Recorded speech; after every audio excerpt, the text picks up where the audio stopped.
हरिहंत सिद्ध सूरी उपाध्याय साधु सर्व अर्थ के प्रकाशी मांगलिक उपकारी है। तिनको स्वरूप जान राग ते भई जो भक्ति काय को नवाई स्तुति को उचारी है। धन्य धन्य तिन हित काज सब आज भये कर जोड़े बारे बारे वंदना हमारी है। मंगल कल्याण सुख ऐसो हम चाहते हैं। ओ मेरी ऐसी दशा जैसी तुम्हारी है। ओ मेरी ऐसी दशा जैसी तुम्हारी है। ओ मेरी ऐसी दशा जैसी तुम्हारी है। क्षत्र चूड़ामणि नामक ये ग्रंथ छठालंब और एक नई उपकथा यहाँ से कल प्रारंभ हुई। जीवेंद्र कुमार तपस्वियों के आश्रम में पहुँच गए और तपस्वियों के आश्रम में उन्होंने देखा वे तपस्वी लोग झूठे तप रहे थे, मिथ्या आचरण कर रहे थे, मिथ्यात्व से ग्रसित दिखाई दे रहे थे। जीवेंद्र कुमार ने इस बात की परवाह न करते हुए कि ये मेरे बारे में क्या सोचेंगे, उन्हें उपदेश देना शुरू किया, उन्हें सत्य बात को समझाना शुरू किया। हमने कल कही थी 10-10 लोगों की बात, मुझे मालूम है आपने एक को भी नहीं कहा होगा, है ना? क्योंकि हमें तो यहाँ की बात यहीं छोड़ के जाते हैं, अपन लोग साथ थोड़ी ना ले जाते हैं हम लोग। हाँ, मंदिर का माल ले जाना नहीं भाई। देखो, निस्वार्थ भाव से, निरपेक्ष भाव से हमें कोई किसी से अपेक्षा नहीं है। अरे हम क्यों न उसे सच्ची बात बतलाएं, हमें उससे कोई धन थोड़ी ना लेना है। जहाँ स्वार्थ होता है, जहाँ किसी से कोई अपेक्षा होती है, वहाँ व्यक्ति सामने वाले के अनुसार बोलता है। ये जगत की रीति इसी प्रकार की है। हमारे पंडित साहब एक कहानी सुनाया करते थे, एक प्रसंग सुनाते थे राजपूत साहब का। किसी विद्वान के, सेठ के यहाँ प्रवचन करने के लिए जाया करते थे पंडित जी। राजपूत परिवार था और उनके यहाँ व्याख्यान के लिए जाते थे। तनख्वाह मिलती थी, पैसे मिलते थे। तो एक दिन उनको कहीं बाहर जाना था, तो उन्होंने अपने बच्चे को भेज दिया वहाँ जाकर के उपदेश देने के लिए। जब बच्चे को भेज दिया तो बच्चे ने वहाँ प्रकरण जो चल रहा था तो उस अनुसार उसने कहा कि जो एक रत्ती मांस भी खाए और नरक में जाए सीधा। और वो सब मांस खाने वाले लोग, राजपूत लोग। तो ऐसा कहा, उन्होंने पकड़ लिया बच्चे को कि तेरे पिताजी ने तो आज तक हमें नहीं बतलाई, बरसों से तू हमें नरक भेजने की बात करता है।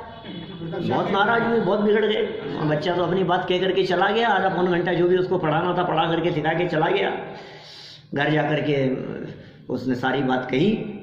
बेवकूफ़, तेरे में अकल नहीं है क्या?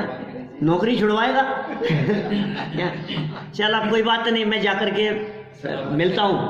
वहाँ जाकर के मिले तो वो तो बहुत नाराज हुए कि पंडित जी आपने आज तक हमारे को ऐसी बात बतलाई कि आप नरक भेजोगे आप हमारे को? कि नहीं महाराज, कैसी बात करते हो आप नरक में क्यों जाओगे? एक रत्ती खाए वो नरक में, आप एक रत्ती थोड़ी ना खाते हो।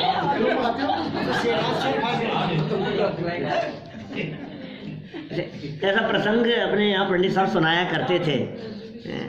माने जिसको किसी से कुछ लेना है, जिसको सामने वाले से कुछ अपेक्षा है, वो जो भी बात कहेगा वो उसके अनुसार कहेगा। पैसे का मामला है, जो भी हो स्थिति। अकबर बीरबल के साथ में इसी तरह की बात हुई एक बार। अकबर के साथ में बीरबल घूमने जा रहे थे और रास्ते में जाते हुए उसको 2-3 प्रसंग थे इस तरह के कुछ। एक बार उसके यहाँ बैंगन की सब्जी बनी, समझो आप, तो बहुत अच्छी लगी बैंगन की सब्जी। तो उसने तारीफ करी अकबर ने। तो बीरबल से पूछा, बात की, तो बीरबल ने कहा हाँ महाराज, ये इसीलिए तो इस बैंगन के सर पे ताज रखा है, इतनी अच्छी चीज़ है। थोड़े समय बाद में जब उसमें सब्जी खराब बनी तो उसने बुराई करी अकबर ने। तो अकबर ने बुराई करी तो बीरबल ने कहा हाँ महाराज बिल्कुल गुण नहीं है, इसीलिए तो इसका नाम बेगुण रखा है। बेगुण रखा है इसका नाम। ऐसे 2-3 प्रसंग बने। तो एक दिन नाराज होकर के अकबर ने बीरबल से ये कहा, गजब करते हो तुम, मेरी हाँ में हाँ मिलाते हो, सच्ची बात तो नहीं कहते हो तुम। मैंने उसको अच्छा बतलाया तो तुम अच्छा बतलाने लगे, मैंने खराब बतलाया तो तुम खराब बतलाने लगे। ऐसे फूल और कांटों की चर्चा, कई चर्चाएं ऐसी घटी। तो बीरबल ने जवाब दिया, महाराज मैं आपका मंत्री हूं, बैंगन का मंत्री नहीं हूं।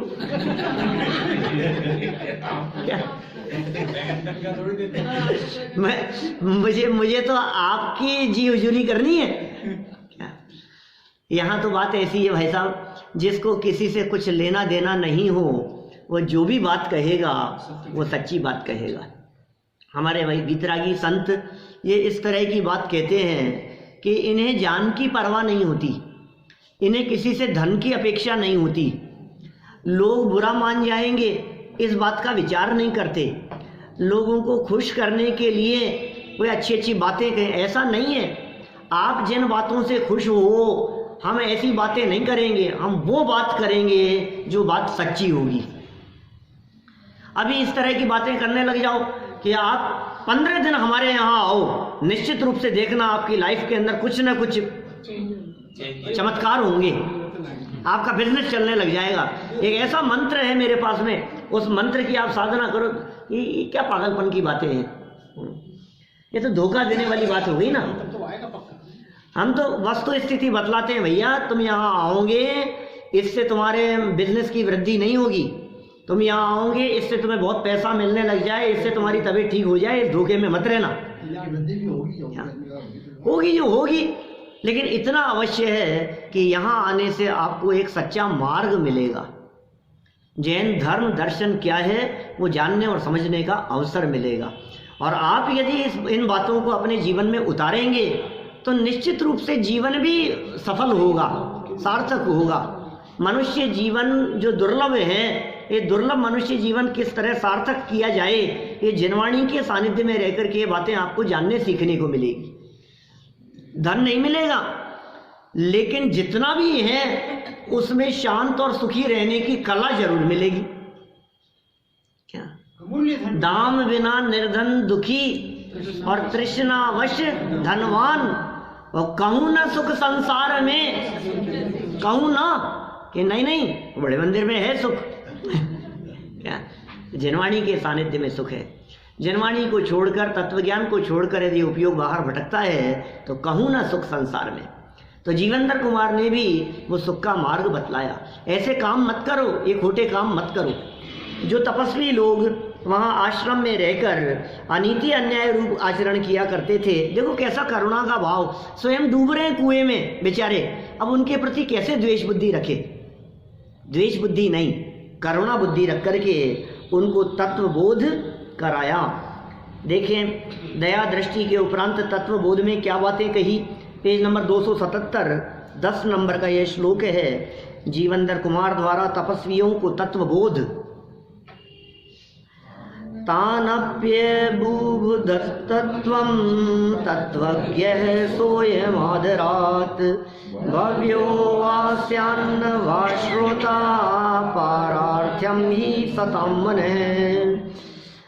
तत्वों के स्वरूप को जानने वाले इन जीवनधर कुमार ने आदर पूर्वक उन तपस्वियों को भी सत्यार्थ तत्व का बोध कराया।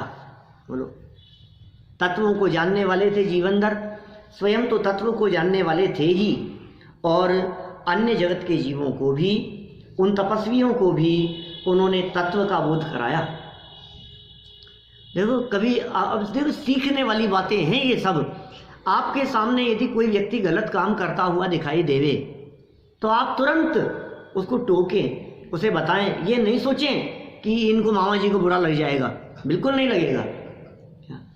हमारे फूफा जी बुआ जी बुरा मान जाएंगे, बिल्कुल नहीं सोचें आप। अरे नहीं ये तो बेचारे इनके भक्त हैं, इन देवी देवताओं के, इनको ऐसा कह दोगे तो इनको बुरा लग जाएगा, बिल्कुल नहीं लगेगा।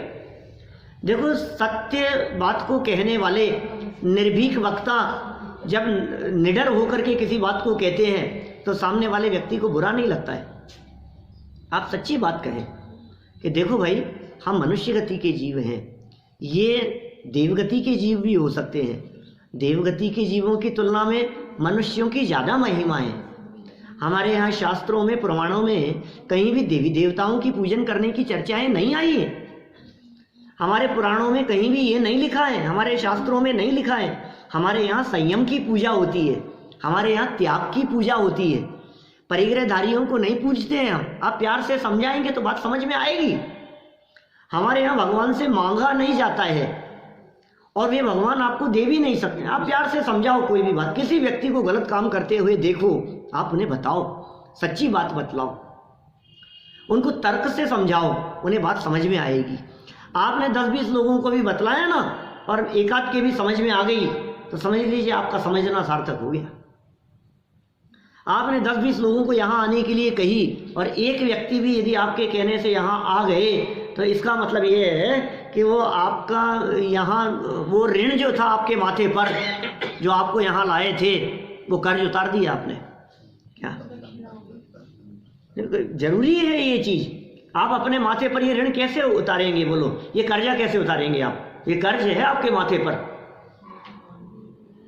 तो अवश्य किसी न किसी व्यक्ति को आप समझाएं, डरे नहीं, घबराएं नहीं बिल्कुल भी। जीवेंद्र कुमार ने क्या सोचेंगे, ये ब्राह्मण लोग हैं, ये हिंदू लोग हैं, होंगे ब्राह्मण, कोई बात नहीं, अजैन होंगे, क्या फर्क पड़ता है। जैन धर्म किसी बाड़े का नाम नहीं है, जैन धर्म किसी जैन कुल में पैदा होने वालों की बपौती नहीं है। कोई भी व्यक्ति हो, मनुष्य गति का जीव है ना, सैनी पंचेंद्रीय है ना, समझ सकता है वो। आज कितने ही अजैन लोग अपने ये जो चल रहा है ना, ये यूट्यूब पर जो भेजते हैं अपन, कितने ही अजैन लोगों के मैसेज आते हैं जो जैन नहीं है। दिगंबर जैन तो छोड़ो, श्वेतांबर तो हजारों सुनते हैं और अनगिनती जो जैन नहीं है ऐसे लोग सुनते हैं, देखते हैं और जैन धर्म को समझते हैं और रिप्लाई आते हैं, मैसेज आते हैं, वो उपकार मानते हैं वो इन सब चीज़ों को देख कर सुनकर कि हमें जैन धर्म जानने सीखने को मिला। ये जैन धर्म क्या है, ये सही वस्तु व्यवस्था क्या है, ये भगवान करता धरता नहीं है। ये बातें जो तर्क संगत रीति से जो प्रारंभ से अपन ने शुरू की, आज हजारों हजारों दर्शक हैं, इनके लाखों की संख्या में दिखाई देते हैं, देखो तो मेरा कहने का मतलब ये है, आप ये ना सोचें। आप अजैन पड़ोसी को भी, एक शर्मा है, ब्राह्मण है, कितने लोग अपने यहाँ श्वेतांबर संप्रदाय को मानने वाले, ये देखो, ये कल परसों जो भी, आज तो नहीं आए वो कुवैत में सुनती थी वो अपने प्रवचनों को, और वो मेरे से यहाँ मिली 2-3 दिन पहले, तो उन्होंने कही कि मैं तो तलाश रही थी आपको, मैं जयपुर में आप कहाँ मिलेंगे, आपका नंबर मिले, आपका मकान मिले तो घर पहुँचूँ, आपसे मिलूँ मैं। तो जीवन बदल गया। और कहाँ सुना उन्होंने मेरे को? यहाँ बड़े मंदिर में नहीं, वो वहाँ उस देश में, जिस देश में जैन मंदिर नहीं है। लोग सुनते हैं, जैन होना कोई ज़रूरी नहीं।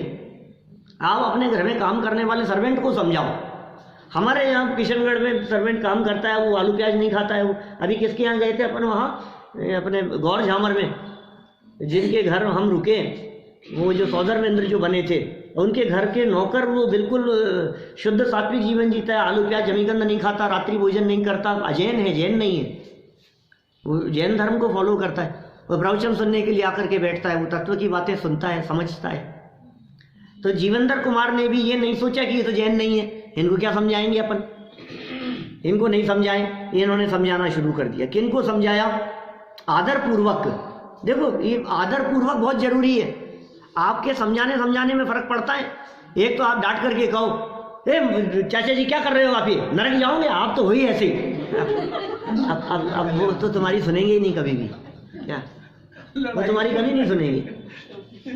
आप आदर पूर्वक, जो जैसे व्यक्तित्व हैं, आपसे उम्र में बड़े हैं या आपके लिए वो सम्माननीय हैं, तो आप उनको उसी वे में समझाएंगे। इन्होंने भी यहाँ क्या किया?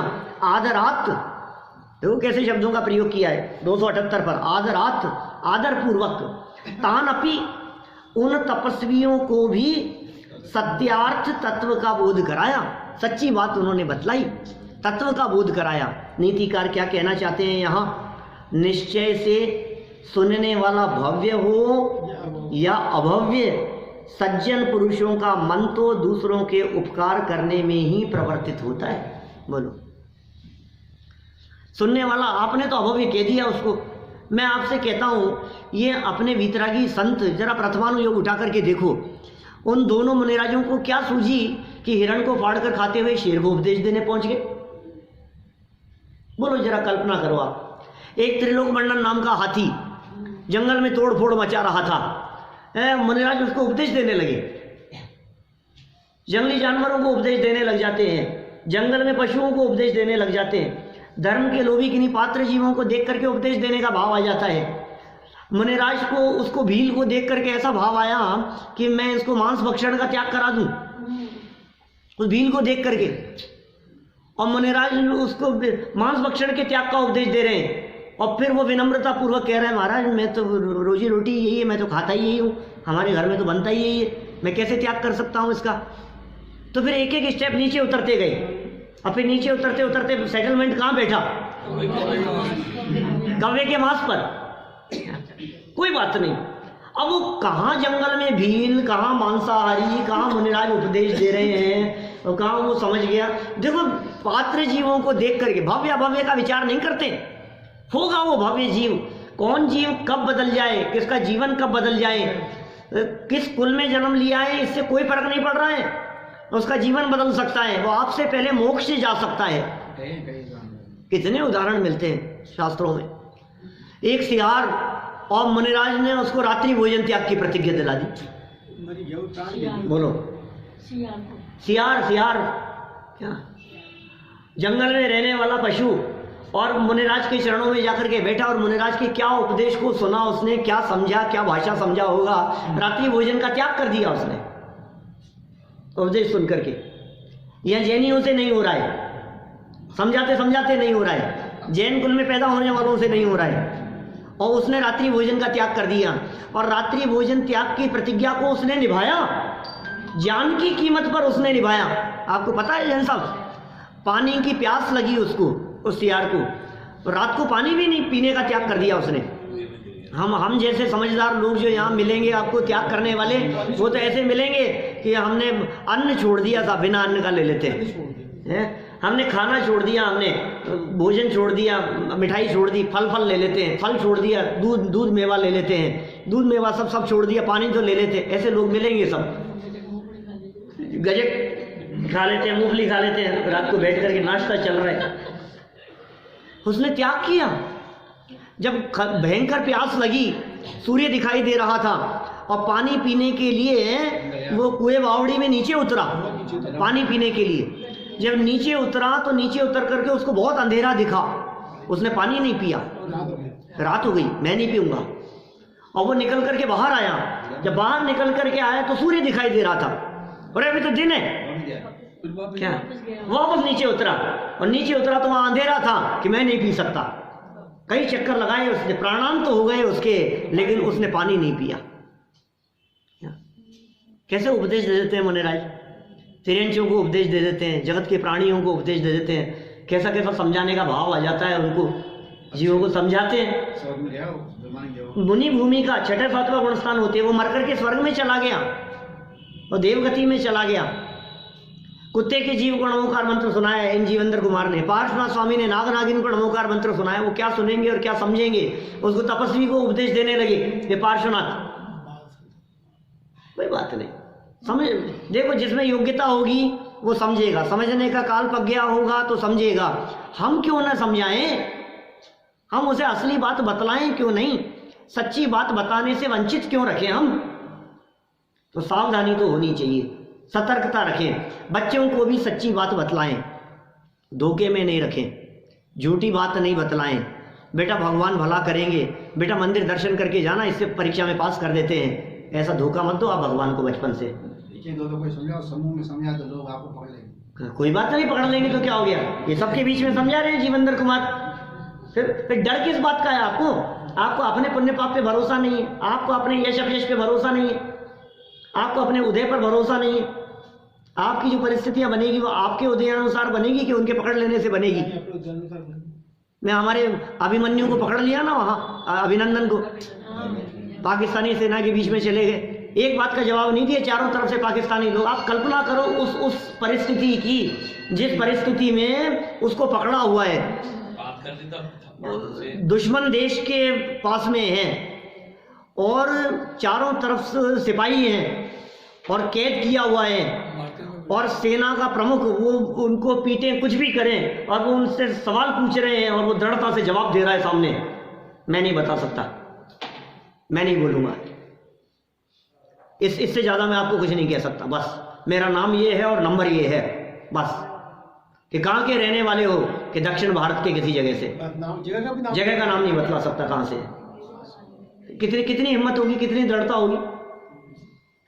इतनी दृढ़ता उनमें हो सकती है, देश के लिए हो सकती है, तो अपने आप के लिए नहीं हो सकती, जिनवाणी के लिए नहीं हो सकती, धर्म के लिए नहीं हो सकती इतनी दृढ़ता। या थोड़ी सी प्रतिकूल परिस्थिति आ गई, नहीं कोई बात नहीं, हम तो तैयार हैं, दे दो, कुछ भी चलता है ऐसा ही। पैसा खिलाने को तैयार हो जाओ, देने को तैयार हो जाओ, रिश्वत के लिए तैयार हो जाओ, झूठ सच बोलने को तैयार हो जाओ, आप कुछ भी कि नहीं मैंने तो ऐसे कह रहे, नहीं कोई बात नहीं, भगवान भला तो करते ही है, मैंने तो ऐसे कह दिया था। ऐसे चलेगा? कितनी दृढ़ता होनी चाहिए अंदर में। नहीं करते हैं भगवान भला, नहीं करते। हम धोखे में रख करके तुम्हारे को मंदिर नहीं बुलाना चाहते, हम धोखा दे करके तुम्हें यहाँ इकट्ठा करें भीड़, ऐसा नहीं चाहते हैं। हम सच्ची बात बतलाएंगे, तुम्हारे को जचे तो आओ, नहीं जचे तो मत आओ, बात तो सच्ची कहेंगे ना। हम तुम्हारे को जबरदस्ती झूठी सच्ची बात कह करके तुम्हारी भीड़ इकट्ठी करने का काम है यहाँ सच्ची बात बताने का काम है। यथार्थ बात का निरूपण किया जाएगा, जो बात सच्ची होगी वो सच्ची बात कहेंगे।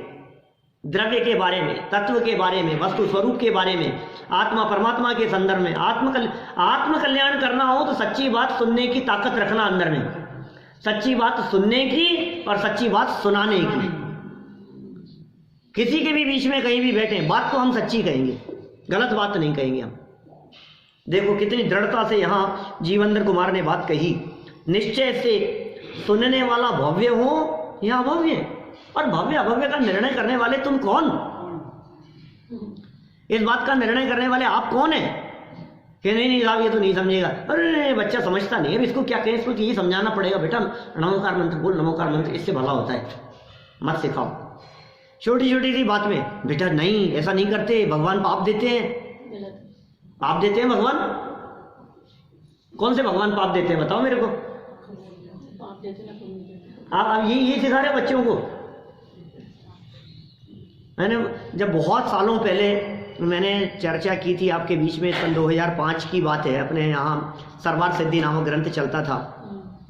उस ग्रंथ में केवली श्रुत संग धर्म देव अवर्णवादो दर्शन मोहस्य ये प्रकरण चलता था।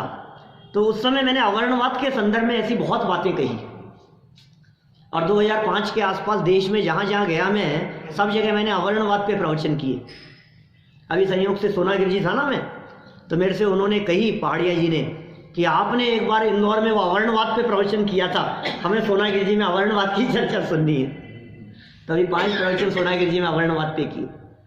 ये अवर्णवाद है भगवान का, ये अपमान है भगवान का। भगवान पाप देते हैं ये कहना अपमान करना है उनका। जो पाप ने उनके पास में पाप धरा है, वो पाप के पुलंदे जो आने जाने वालों को पाप देते रहेंगे, तो पुण्य देते हैं। भगवान देते हैं, ये बात आप अनजाने में बच्चों के दिमाग में डाल रहे हो, 2 साल के बच्चे के दिमाग में। तो फिर क्या करें साहब, उसको गलत काम करने दें, भगवान के नाम पर तो हम छुड़ा सकते हैं। वो चींटी मार रहा था, छोटा बच्चा है, 1.5 साल, 1.5 साल का, 2 साल का, समझता नहीं है, तो उसको यही तो कहेंगे भगवान पाप देते हैं। बेटा नहीं बेटा, पाप लगता है। क्या भाषा बदल गई? बात सच्ची कह दी हमने। भगवान पाप देते हैं, इसकी जगह पर हमने क्या कह दिया?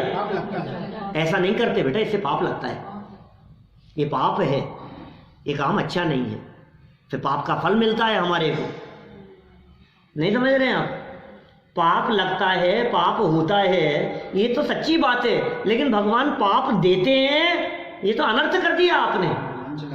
जैन धर्म को खत्म कर दिया आपने। जैन धर्म दर्शन क्या चीज है, आप उसे गहराई से समझिए। जीवेंद्र कुमार निर्भीक और निडर मोक्षगामी जीव, इसी जन्म से जिनको मोक्ष की प्राप्ति होगी, ऐसे पुण्यशाली जीव, पाप का उदय आया, जन्म हो गया शमशान में, और सेठ ले गए, अभी राजा बनेंगे, राजपाट करेंगे, और फिर दीक्षा लेकर के निर्वाण की प्राप्ति करेंगे। ये महान पुण्यशाली जीव जिनको देखते हैं उनको उपदेश देने लग जाते हैं कि यार आप भी है ना गजबी हो, जिसको देखकर उपदेश देने लगते हैं। बात सवाल उपदेश का नहीं है, हम गलत काम करते हुए देख रहे हैं तो अपना काम है कहने का, सुधरे नहीं सुधरे वो उसकी बात है। ये सुधरेगा या नहीं सुधरेगा पता नहीं, उसकी कैसी होनार होगी। ब्राह्मणों को उपदेश दे रहे हैं, अन्य मतावलंबियों को उपदेश दे रहे हैं, कैसा उपदेश दे रहे हैं? विनय पूर्वक निश्चय से सुनने वाला भव्य हो या अभव्य।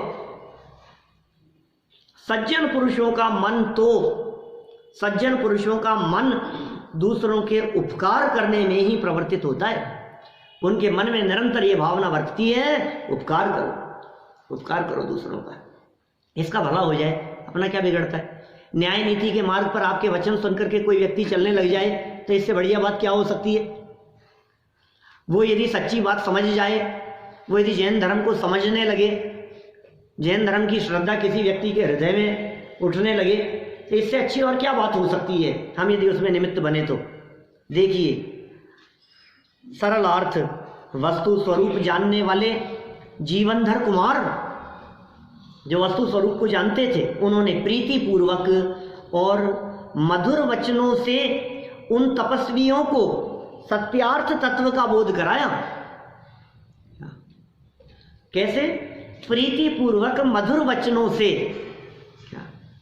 आपके वचनों में मधुरता हो, वचनों में मिठास हो, सच्ची बात हो, सब समझते हैं, सैनी पंचेंद्रिय हैं, सब बुद्धिमान सब हैं, सब तर्कशील हैं।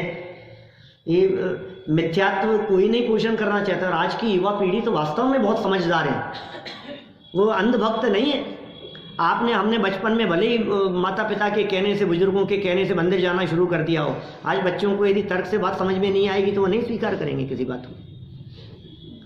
आप उनको कह दो कि बेटा इससे भला होता है, ये ऐसे अर्घ चढ़ाने से इससे ऐसा कल्याण हो जाता है, कुछ नहीं है, धोखे में मत रखो हमारे को, क्या कुछ नहीं होता है ऐसा, हम नहीं मानते, भगवान को ही नहीं मानते। तो उनको ढंग से समझाना पड़ेगा। प्रीतिपूर्वक समझाया, मधुर वचनों से समझाया, उन तपस्वियों को सत्यार्थ तत्व का बोध कराया, क्योंकि सुनने वाला श्रोता भव्य हो या अभव्य, सज्जन पुरुषों की भावना तो सबका उपकार करने की ही होती है। सबका उपकार करो, जानकार लोगों का भी, अनजान लोगों का भी। प्राणी मात्र के कल्याण की भावना होती है। हमारे मुनिराज भी व्यक्ति देख करके बात नहीं करते, परिस्थिति देख करके बात नहीं करते, सच्ची बात करते हैं। सामने सुनने आने वाला सेठ है या सामने सुनने आने वाला गरीब है, विचार नहीं करते इस बात का। वो दरिद्री है या संपन्न है, कोई विचार नहीं है। ये अपेक्षाएं गृहस्थों को हो, लौकिक जनों को हो, लेकिन लोकोत्तर मार्ग पर चलने वाले जीवों को इन बातों की अपेक्षाएं नहीं हुआ करती है। सबका उपकार, बोलो, शेर हो, चीता हो, हिरण हो, मेंढक हो, हैं भेड़ बकरी हो, ग्वाला हो, कैसे कैसे जीवों का, छोटे छोटे साधारण जीव नहीं समझने वाले। और देखो आप कैसे कैसे मुनिराज उपदेश नियम दिला देते हैं। और सेठ को जिन मंदिर जाने की प्रतिज्ञा दिलानी थी और मंदिर तो दूर है, और उसको प्रतिज्ञा दिला, तो तेरे पास में क्या है फिर ये बता, कि पास में तो कुमार रहता है। क्या बोले? कुमार के दर्शन करना। क्या कुमार के गधे की बात कहती? बोले तो जब तक उसके दर्शन नहीं होवे तब तक भोजन नहीं करेगा। अब बोलो आप, तू कुछ तो कर के कहाँ प्रथमानुयोग को उठा करके देखो तो ऐसे प्रसंग मिलते हैं हमारे को, क्या क्या बातें धर्म मार्ग में लगाने के लिए कर दी जाती है। तो ये क्या बात कर रहे हो आप? मतलब भगवान के दर्शन नहीं कर पा रहा है, मंदिर दूर है, उसको दूर दिखाई दे रहा है, और तुम कह रहे हो सामने पड़ोस में उसके दर्शन कर लिया कर। ये इतनी सी बात है, कुमार के गधे के दर्शन कर लो, कुमार के दर्शन कर लो। लेकिन उसने प्रतिज्ञा का निर्वाह किया भाई साहब, उसने सेठ ने रोज प्रतिज्ञा निभाई। सुबह उठ करके रोजाना नहा धो करके तैयार होता था, घर से बाहर निकलता था और सामने उसको देखता था, हाथ जोड़ता था, दर्शन करता था और भोजन ग्रहण कर लेता था। एक दिन कुमार मिट्टी लेने चला गया, जंगल में चला गया सुबह जल्दी अपना गधा लेकर के। फिर क्या हुआ? अब इसको मिला नहीं और मेरे को भोजन करना है, भूख लग रही है, मैं तैयार बैठा हूँ, अब कहाँ है? और देखने के लिए मालूम चला कि वो तो वहां गया हुआ है, तो पीछे पीछे चला गया। अब पीछे पीछे चला गया तो बहुत दूर से ही, अभी तो आधा पौन घंटा लग गया इसको पहुंचने में, और जब दूर से देखा क्या तो सेठ जी ने पीछे से वहां से देखते ही कहा, अरे देख लिया क्या। और उधर वो मिट्टी खोदते समय उसको धन निकल गया वहां कुमार के पास में, कुमार के पास में निकला धन क्या। और दूर से सेठ ने कहा देख लिया क्या। सेठ तो देख लिया, सेठ के तो दर्शन हो गए क्या, उसके तो दर्शन कर लिए। सेठ को तो पता नहीं था, वो तो घर आ गया लौट करके, और घर लौट करके आकर के उसने भोजन किया। और वो जो कुमार था, वो कुमार ने सोचा कि उसने देख लिया।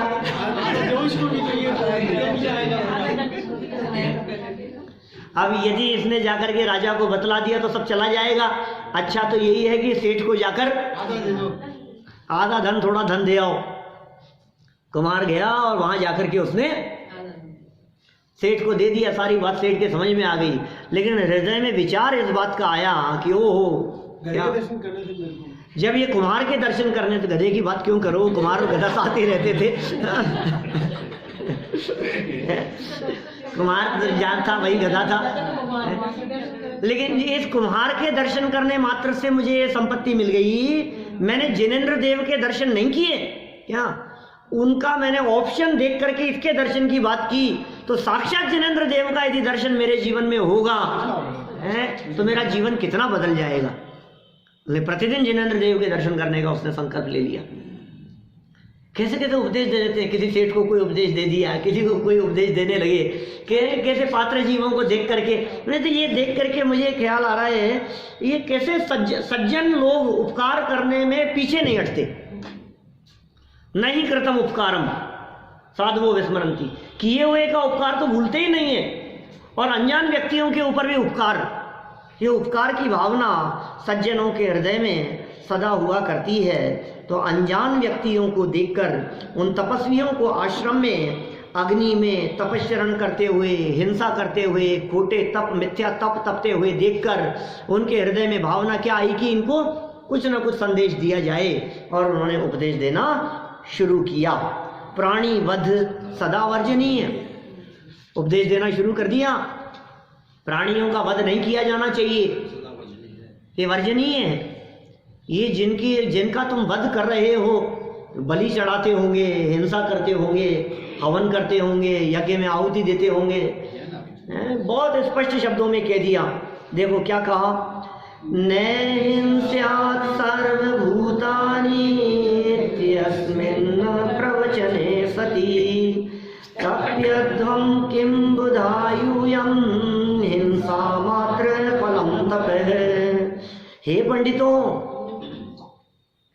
किसी भी प्राणी की हिंसा मत करो, प्राणी मात्र का वध नहीं, हिंसा किसी की मत करो। ऐसे वेद वाक्य के रहने पर तुम लोग हिंसा ही है फल जिसका, ऐसे तप को क्यों तपते हो। ये वेद वाक्य है क्या, वेदों में ये कहा गया है कि किसी भी प्राणी की हिंसा मत करो। और तुम तो वैदिक हो, तुम तो वेदों को मानने वाले हो। जब वेदों में इस प्रकार का वाक्य लिखा गया कि हिंसा मत करो, फिर तुम हिंसा क्यों करते हो।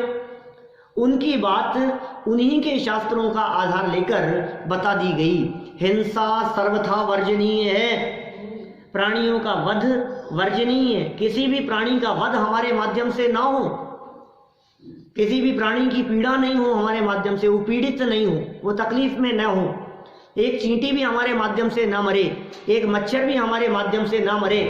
हम तो लगा लेते हैं गुड नाइट, नहीं भाई हम लगा लेते हैं, मतलब मैं नहीं लगाता हूँ, कोई ये समझ में, तो आपकी तरफ से हम शब्द का प्रयोग कर रहा हूँ। जिनके माध्यम से हिंसा हो ऐसे साधनों का आप प्रयोग ना करें, सावधान रहें। बहुत तरह के ऐसे उपचार होते हैं जिनमें अहिंसक रीति से भी आपकी जीवन पद्धति चल सकती है। आप प्रयास ऐसा करें कि आपके सिंक का नाला न रुके। आप प्रयास ऐसा करें कि आपकी थाली से अन्न के दाने वो सिंक में न जाएं। आप ऐसा प्रयास थाली में न छोड़ें, वो इतना साफ करके आप वहाँ रखेंगे तो आपका नाला भी कभी नहीं रुकेगा, वो सिंक भी नहीं रुकेगा और अटकेगा भी नहीं, और वहाँ जीव उत्पन्न भी नहीं होंगे और हिंसा का दोष भी नहीं लगेगा। और हम तो पटक देते हैं बस, कौन करेगा? वो है ना, वो काम वाली आएगी वो करने के लिए, क्या सर्वेंट करेगा काम, हम थोड़ी ना करेंगे, कोई हमारा काम थोड़ी ना है। लेकिन भाई छोड़े तो नहीं, उसमें छूटे तो नहीं। एक कप चाय का प्याला पिया और आपने वहीं धर दिया और शाम को रात भर वो पड़ा रहा, अब कौन साफ करेगा कि कल सुबह आकर के करेगी वो करने वाली? तो 12-14 घंटे पड़ा रहा हो वहां, अब क्या होगा मतलब उसका? उसके हिंसा का पाप किसके माथे पर लगेगा? ये करुणा सिखा रहे हैं। प्राणी वध, आप कहेंगे साहब हमने थोड़ी ना मारा है, मर गया वो तो, तुमने मारा है क्या? वो नॉर्मल डेथ नहीं है क्या? वो हत्या है, वो आत्महत्या नहीं है। वो मरने नहीं गया था बेचारा वहां आत्महत्या के लिए, उसे मारा गया है। नहीं साहब हमने नहीं मारा, हम थोड़ी ना मार सकते हैं, हम जैनी हैं, एक मच्छर एक चींटी नहीं मार सकते हम। तो तुमने ये क्या काम कर दिया? मतलब भोजन किया तुमने, बच्चे को भोजन कराया और नीचे नमकीन के दाने गिर गए कि मिठाई के कण गिर गए नीचे, तो इनको उठाने की जिम्मेदारी किसकी है? कब उठाएंगे इनको?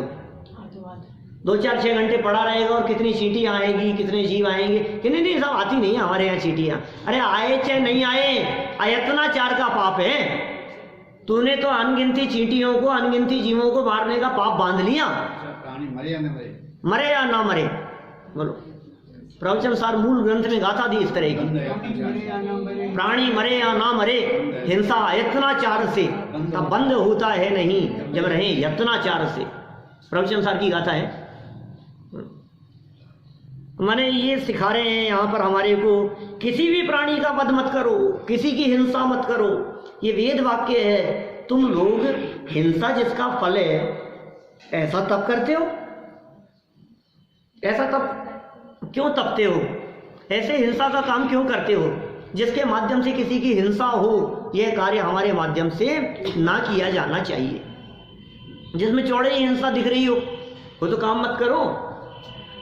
स्पष्ट रूप से दिखाई दे रहा है कि आप अग्नि में डाल रहे हो ये धूप, आपको साफ साफ दिख रहा है इसमें जीव मर रहे हैं। अब आप कैसे कर सकते हो ये काम? मुझे ध्यान नहीं आ रहा, किसी एक बहुत बड़े विद्वान की बात है, कहीं उल्लेख मैंने पढ़ा था किसी का, वर्षों पुरानी, कोई 60-70 साल पुरानी किसी प्रतिष्ठाचार्य की बात है, बड़े देश के, नाम तत्काल ख्याल में नहीं आ रहा मेरे, लेकिन उनके वो हवन कराते थे, उनके जो गुरुजी थे। तो किसने कही यार, कहाँ बात मेरे को ध्यान नहीं आ रहा, अभी रिसेंट में ही कहीं कोई वो रिफ्रेश हुई थी वो बात मेरे दिमाग में।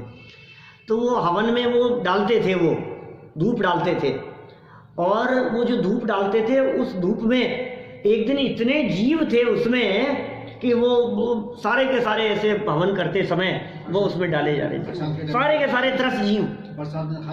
किसी भी पिसी हुई चीज की मर्यादा होती है, उसकी मर्यादा है।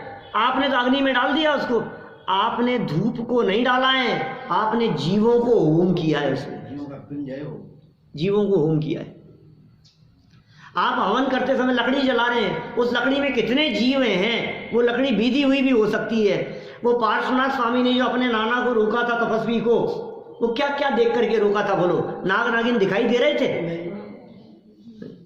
उन्होंने तो अपने ज्ञान से जान लिया, लेकिन लकड़ियों के भीतर छिपे हुए वो सैनी पंचेंद्रिय जीव, वो तो सर्प जैसे, मैं सर्प जैसे जीवों की बात नहीं कर रहा, लेकिन छोटे छोटे से जीव आपकी उन लकड़ियों के अंदर छिपे होंगे, जन्म लिए होंगे, उनको आप जबरदस्ती जला के कौन सा पुण्य कर लोगे, कौन सा धर्म कर लोगे बताओ?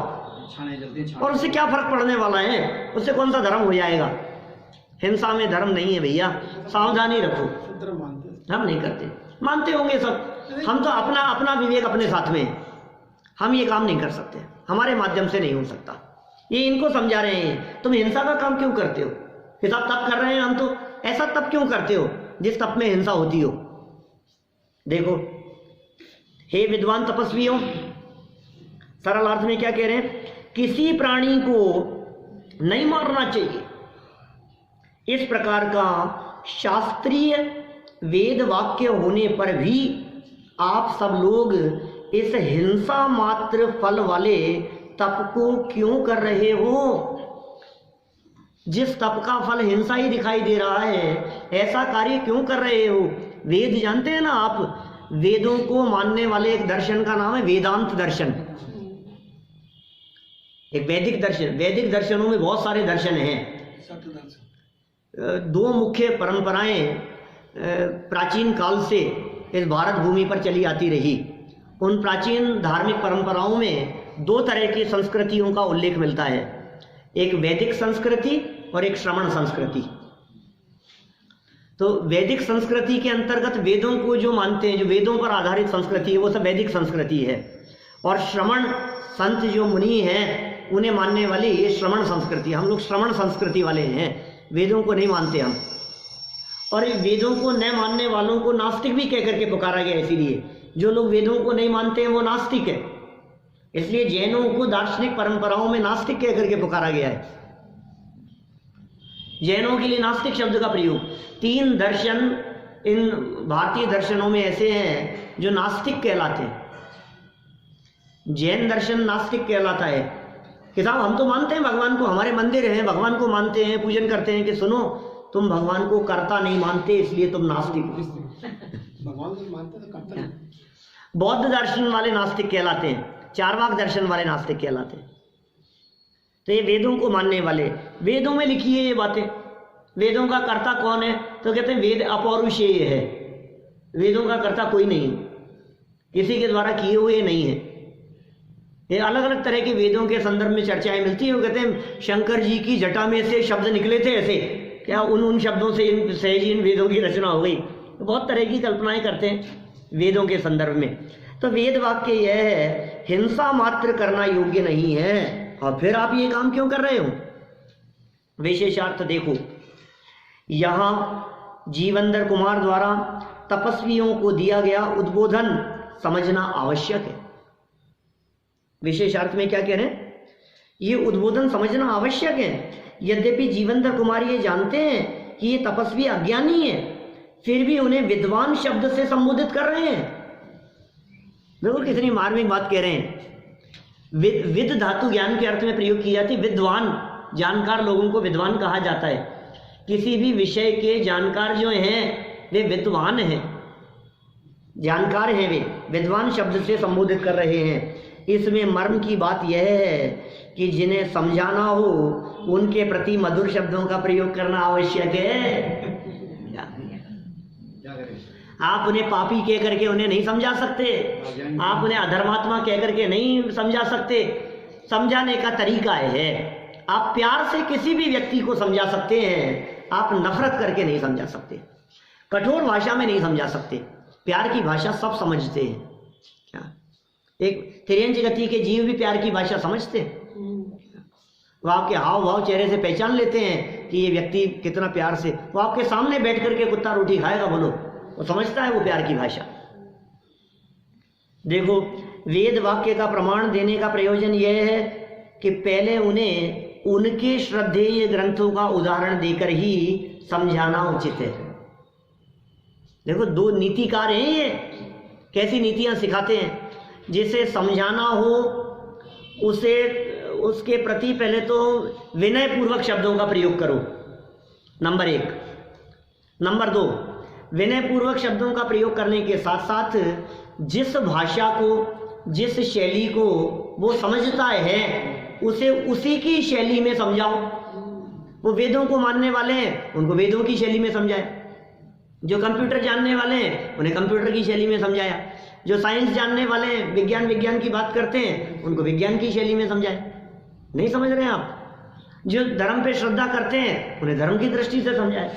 माने किसको कैसे समझाना है ये अपने पास में कला होनी चाहिए, इसलिए ऐसी बात की जाती है।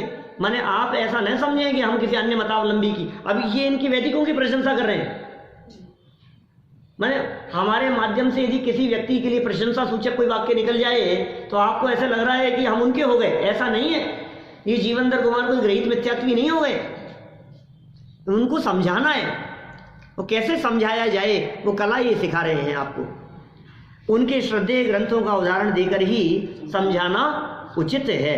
तो आप क्या कहना चाहते हो? वेदों में सच्ची बातें लिखी हुई होती है, अब आपकी इन बातों को सुनकर के कोई वेद पढ़ना शुरू कर दे तो ऐसी बात सुन करके मैं लिखा है ना, तो आपने तो कह दिया, वेद वाक्य का उदाहरण दे रहे हो आप, तो सामने वाला क्या समझेगा वेदों की बातें सच्ची है? देखो, श्रद्धेय ग्रंथों का उदाहरण देकर ही समझाना उचित है। इस प्रकार के कथन को सुनकर जब श्रोता की जिज्ञासा बढ़ती है तब मूल तत्व को समझाना सुलभ होता है।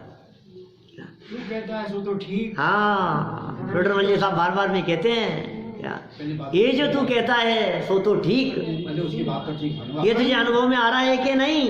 परंतु तप को हिंसा मात्र फल वाला कहा है, उसे आगे प्रत्यक्ष उदाहरण द्वारा स्पष्ट करते हैं। सामने कुछ घटना घटित होती हुई दिखाई दी, सामने कुछ प्रसंग ऐसा बना जिस प्रसंग के माध्यम से इस बात को ये सिद्ध कर रहे हैं। हम कल इस पंचाग्नि तप में प्रत्यक्ष होने वाली हिंसा की चर्चा से विषय को आगे बढ़ाएंगे।